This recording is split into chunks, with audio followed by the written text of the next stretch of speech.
In today's day and time, the mind has been taken so much of a foreground in importance that we have forgotten that the body also has a memory. The body also stores memory.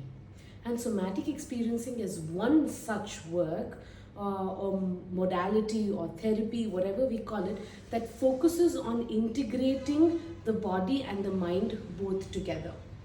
We often forget that the body and the mind work as a unit and not separate from each other. This is what makes humans store or respond to trauma very differently from animals. Let me give you all a small example here. Why? Is because animals live in the wild. They are exposed to trauma and threat, or rather threat, every day. For example, a deer is always under the threat that a tiger or a carnivorous animal might be hunting it. So then why are these animals not traumatized, versus when humans are exposed to one traumatic event, they spend the rest of their lives, or a very long time rather, being traumatized and are responding to any situation like there is a threat right at them. The difference is that these animals live more in their limbic system, meaning that they do not have a cognitive mind which interferes in the process of the nervous system and the regulation of it. Have you seen that dogs in the streets or deers or other animals in the wild usually shake it off? Like, even Mojo does that so many times.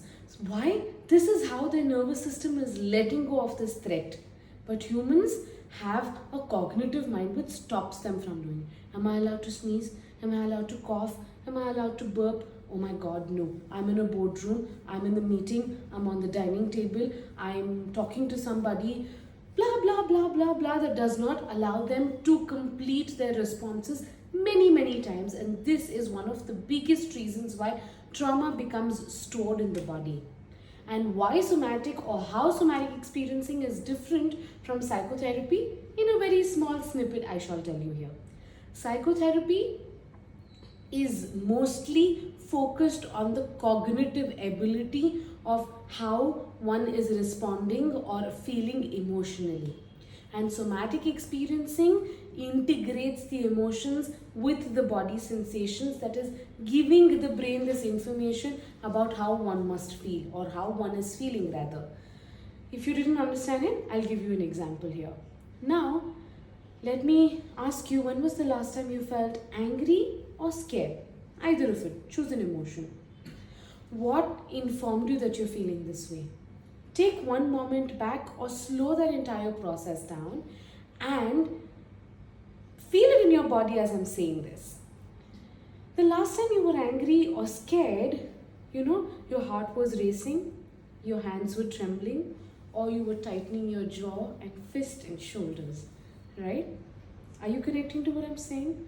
Well, here is the connection that we miss most of the times, that it is the body's response of the racing heart, or the tightening of the fist or the jaw, and this informing the brain and connecting it back to the last time this happened. This must be an angry response, this must be a fear response. And this is how many times we connect to anger or fear. Correct? And this is why somatic experiencing becomes very, very special, because we are not just working with anger or fear by itself, but we are connecting this with the bodily response of it, and then completing this incomplete response of the nervous system, and hence the body and the mind is now feeling relieved. So if any of you are feeling that your body is taking a toll, it is true, because the mind is being so much spoken of that today we forget that the body is also going through something, and the body and the mind are one unit and respond in correspondence to each other and are not separate from each other. So if any of you related to what I'm speaking, or you yourself are going through something that we are talking about in the video today, or somebody who's going through what we are speaking about today, then contact the White Elephant Clinic and book an appointment now.